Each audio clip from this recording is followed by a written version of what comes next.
Jane Eyre Chapter 7. My first quarter at Lowood seemed an age, and not the golden age either. It comprised an irksome struggle with difficulties in habituating myself to new rules and unwanted tasks. The fear of failure in these points harassed me worse than the physical hardships of my lot, though these were no trifles. During January, February, and part of March, the deep snows, and, after their melting, the almost impassable roads, prevented our stirring beyond the garden walls except to go to church. But within these limits we had to pass an hour every day in the open air. Our clothing was insufficient to protect us from the severe cold. We had no boots. The snow got into our shoes and melted there. Our ungloved hands became numbed and covered with chilblains, as were our feet. I remember well the distracting irritation I endured from this cause every evening, when my feet inflamed, and the torture of thrusting the swelled, raw, and stiff toes into my shoes in the morning. Then the scanty supply of food was distressing, with the keen appetites of growing children. We had scarcely sufficient to keep alive a delicate invalid. From this deficiency of nourishment resulted an abuse, which pressed hardly on the younger pupils. Whenever the famished great girls had an opportunity, they would coax or menace the little ones out of their portion. Many a time I have shared between two claimants the precious morsel of brown bread distributed at tea time, and after relinquishing to a third half the contents of my mug of coffee, I have swallowed the remainder with an accompaniment of secret tears forced from me by the exigency of hunger. Sundays were dreary days in that wintry season. We had to walk 2 miles to Brocklebridge Church, where our patron officiated. We set out cold. We arrived at church colder. During the morning service we became almost paralyzed. It was too far to return to dinner, and an allowance of cold meat and bread, in the same penurious proportion observed in our ordinary meals, was served round between the services. At the close of the afternoon service we returned by an exposed and hilly road, where the bitter winter wind, blowing over a range of snowy summits to the north, almost flayed the skin from our faces. I can remember Miss Temple walking lightly and rapidly along our drooping line, her plaid cloak, which the frosty wind fluttered, gathered close about her, and encouraging us, by precept and example, to keep up our spirits and march forward, as she said, like stalwart soldiers. The other teachers, poor things, were generally themselves too much dejected to attempt the task of cheering others. How we longed for the light and heat of a blazing fire when we got back! But, to the little ones at least, this was denied. Each hearth in the schoolroom was immediately surrounded by a double row of great girls, and behind them the younger children crouched in groups, wrapping their starved arms in their pinafores.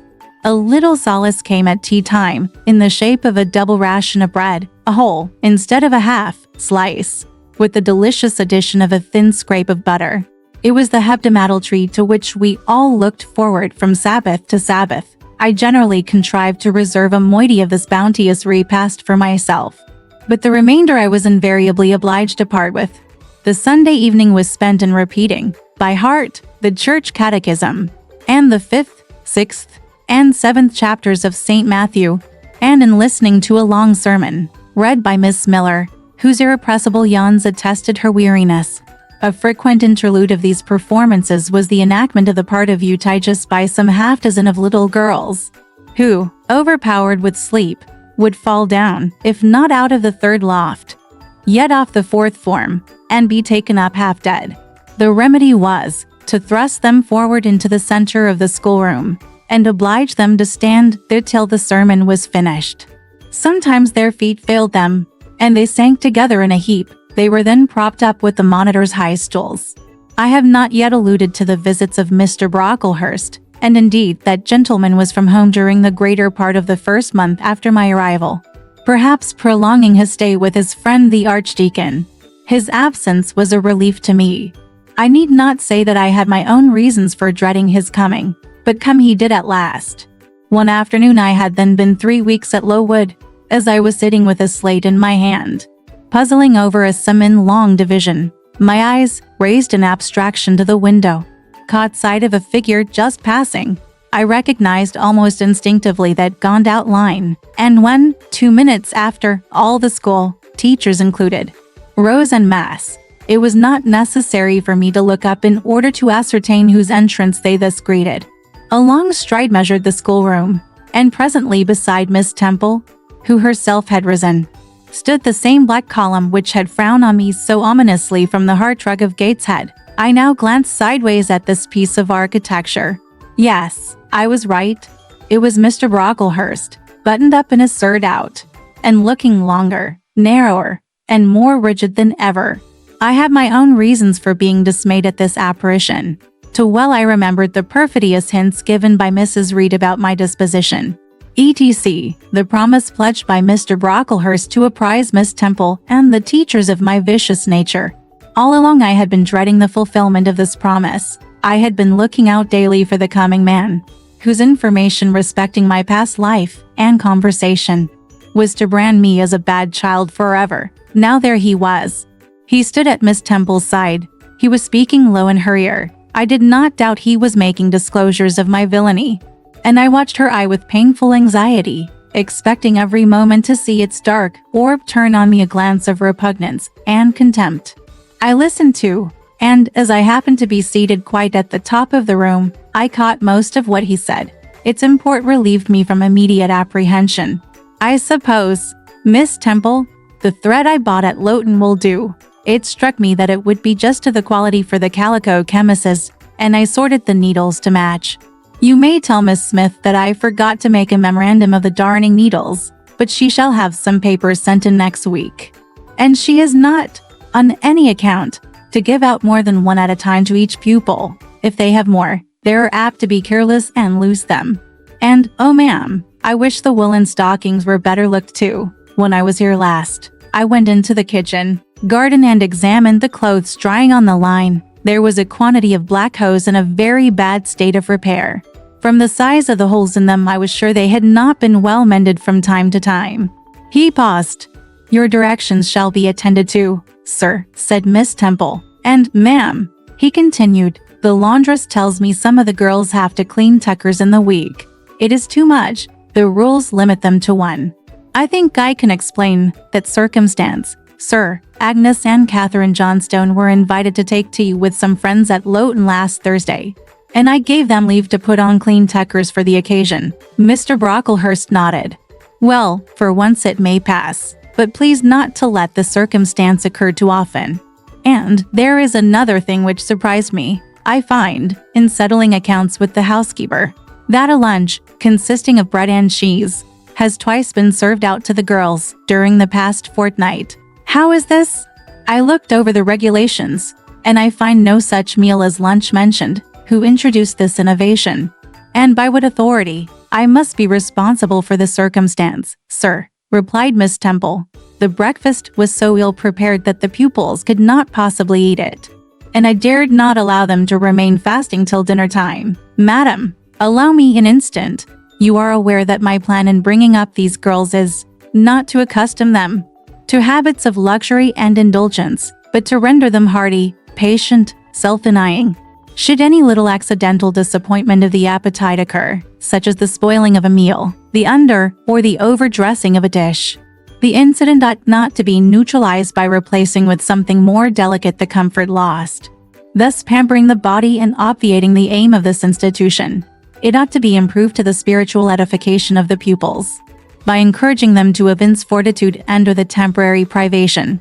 A brief address on those occasions would not be misdent, wherein a judicious instructor would take the opportunity of referring to the sufferings of the primitive Christians, to the torments of martyrs, to the exhortations of our blessed Lord himself, calling upon his disciples to take up their cross and follow him, to his warnings that man shall not live by bread alone, but by every word that proceedeth out of the mouth of God, to his divine consolations. If ye suffer hunger or thirst for my sake, happy are ye.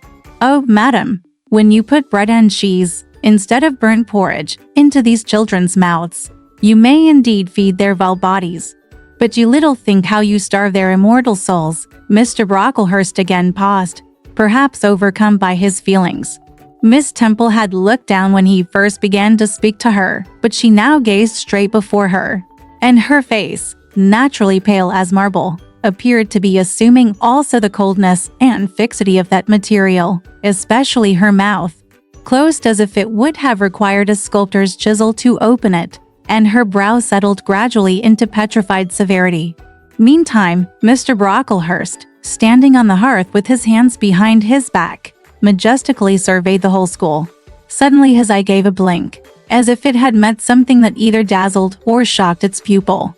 Turning, he said in more rapid accents than he had hitherto used, "Miss Temple, Miss Temple.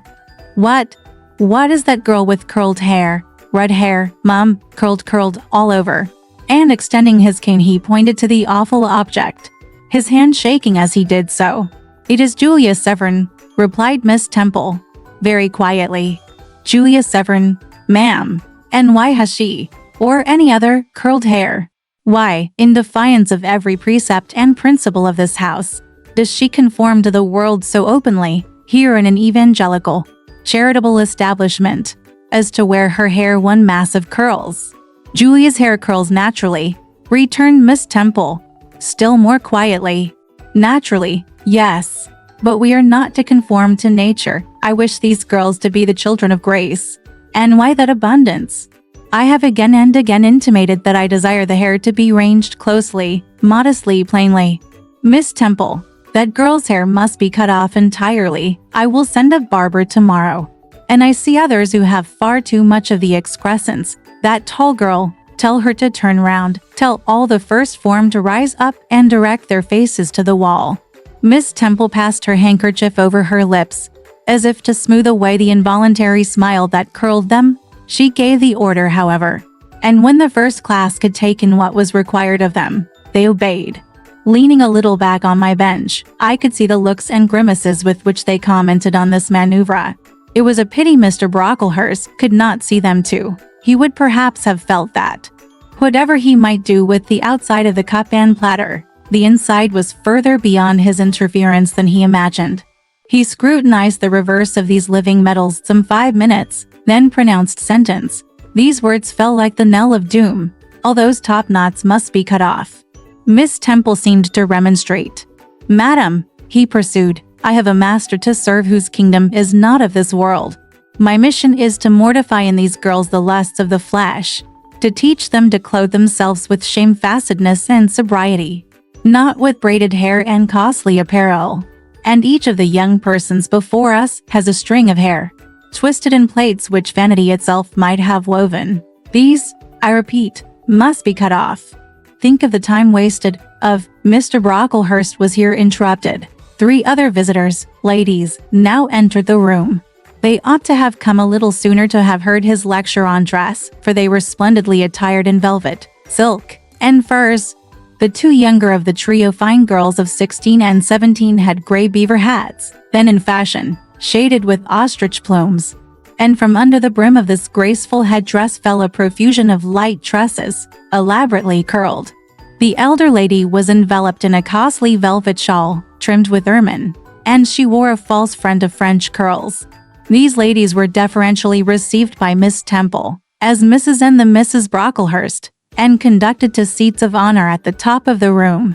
It seems they had come in a carriage with their reverend relative, and had been conducting a rummaging scrutiny of the room upstairs, while he transacted business with the housekeeper, questioned the laundress, and lectured the superintendent. They now proceeded to address divers remarks and reproofs to Miss Smith, who was charged with the care of the linen and the inspection of the dormitories. But I had no time to listen to what they said. Other matters called off and inclined my attention. Hitherto, while gathering up the discourse of Mr. Brocklehurst and Miss Temple, I had not, at the same time, neglected precautions to secure my personal safety, which I thought would be effected if I could only elude observation. To this end, I had sat well back on the form, and while seeming to be busy with my sum, had held my slate in such a manner as to conceal my face. I might have escaped notice, had not my treacherous slate somehow happened to slip from my hand, and falling with an obtrusive crash, directly drawn every eye upon me. I knew it was all over now, and, as I stooped to pick up the 2 fragments of slate, I rallied my forces for the worst. It came.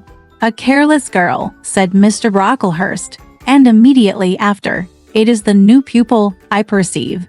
And before I could draw breath, I must not forget I have a word to say respecting her. Then aloud, how loud it seemed to me. Let the child who broke her slate come forward. Of my own accord I could not have stirred, I was paralyzed, but the two great girls who sat on each side of me set me on my legs and pushed me towards the dread judge, and then Miss Temple gently assisted me to his very feet. And I caught her whispered counsel. Don't be afraid, Jane, I saw it was an accident. You shall not be punished. The kind whisper went to my heart like a dagger. Another minute, and she will despise me for a hypocrite, thought I, and an impulse of fury against Reed, Brocklehurst, and Co. bounded in my pulses at the conviction. I was no Helen Burns. Fetch that stool, said Mr. Brocklehurst, pointing to a very high one from which a monitor had just risen. It was brought, place the child upon it. And I was placed there, by whom I don't know. I was in no condition to know particulars. I was only aware that they had hoisted me up to the height of Mr. Brocklehurst's nose, that he was within a yard of me, and that a spread of shot orange and purple silk pelisses and a cloud of silvery plumage extended and waved below me. Mr. Brocklehurst hemmed. Ladies, said he, turning to his family, Miss Temple, teachers, and children, you all see this girl.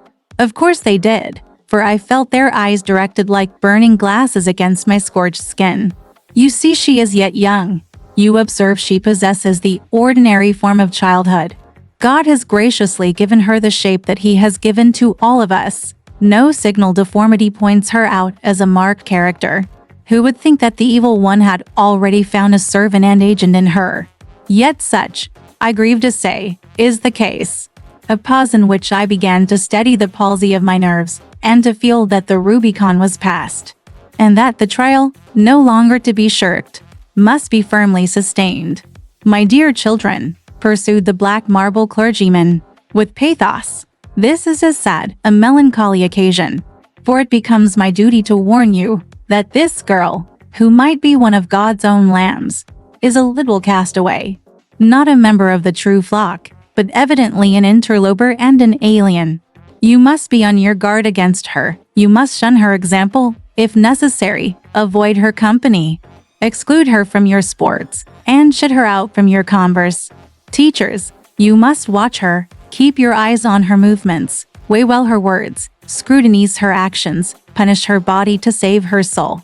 If, indeed, such salvation be possible, for my tongue falters while I tell it, this girl, this child, the native of a Christian land, worse than many a little heathen who says its prayers to Brahma and kneels before Juggernaut. This girl is a liar. Now came a pause of 10 minutes, during which I, by this time in perfect possession of my wits, observed all the female Brocklehursts produce their pocket handkerchiefs and apply them to their optics, while the elderly lady swayed herself to and fro, and the two younger ones whispered, "How shocking!" Mr. Brocklehurst resumed. This I learned from her benefactress, from the pious and charitable lady who adopted her in her orphan state, reared her as her own daughter, and whose kindness, whose generosity the unhappy girl repaid by an ingratitude so bad, so dreadful, that at last her excellent patroness was obliged to separate her from her own young ones. Fearful lest her vicious example should contaminate their purity, she has sent her here to be healed, even as the Jews of old sent their disease to the troubled pool of Bethesda. And, teachers, superintendent, I beg of you not to allow the waters to stagnate round her. With this sublime conclusion, Mr. Brocklehurst adjusted the top button of his surtout, muttered something to his family, who rose, bowed to Miss Temple, and then all the great people sailed in state from the room. Turning at the door, my judge said, "Let her stand half an hour longer on that stool, and let no one speak to her during the remainder of the day." There was I, then, mounted aloft, I, who had said I could not bear the shame of standing on my natural feet in the middle of the room, was now exposed to general view on a pedestal of infamy. What my sensations were, no language can describe, but just as they all rose, stifling my breath and constricting my throat, a girl came up and passed me. In passing, she lifted her eyes. What a strange light inspired them! What an extraordinary sensation that ray sent through me! How the new feeling bore me up! It was as if a martyr, a hero, had passed as slave or victim and imparted strength in the transit. I mastered the rising hysteria, lifted up my head, and took a firm stand on the stool. Helen Burns asked some slight questions about her work of Miss Smith, was chidden for the triviality of the inquiry, returned to her place, and smiled at me as she again went by. What a smile! I remember it now, and I know that it was the effluence of fine intellect, of true courage. It lit up her marked lineaments, her thin face, her sunken gray eye like a reflection from the aspect of an angel. Yet at that moment Helen Burns wore on her arm the untidy badge. Scarcely an hour ago I had heard her condemned by Miss Scatcherd to a dinner of bread and water on the morrow because she had blotted an exercise in copying it out. Such is the imperfect nature of man. Such spots are there on the disk of the clearest planet, and eyes like Miss Scatcherd's can only see those minute defects and are blind to the full brightness of the orb. All right, this part of the story ends here. Want to know what happened next? Let's listen to the breakdown next time.